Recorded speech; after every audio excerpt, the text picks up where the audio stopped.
ఓం నమ శివాయ. ఓం నమ శివాయ. వైతీశ్వరన్ కోవెల. వైతీశ్వరన్ అంటే మనకి వైద్యనాథుడు అని చెప్పి అనుకోవచ్చు.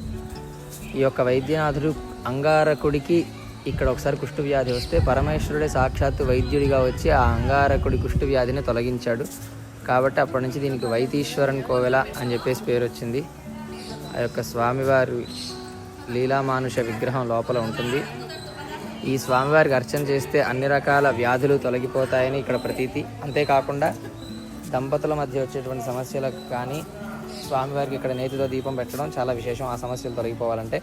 అంతేకాకుండా చర్మ వ్యాధులు వచ్చిన వారికి విశేషంగా ఇక్కడ ఉన్నటువంటి పుష్కరిణిలో అమృత నది అనేటువంటి పుష్కరిణి ఉంది. ఆ పుష్కరిణిలో స్నానం చేస్తే ఆ యొక్క చర్మ వ్యాధులు కూడా తొలగిపోతాయని ఇక్కడ ప్రతీతి. పార్వతీదేవి మనకి ఇక్కడ తయ్యల్ నాయకిగా కనిపిస్తుంది. అమ్మవారి చేతిలో ఉండేటువంటి తైలంతో భక్తులందరి వ్యాధులు కూడా నయమవుతాయి.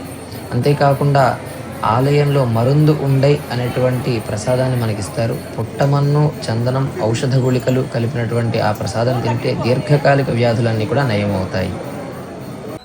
ఓం నమ శివాయ.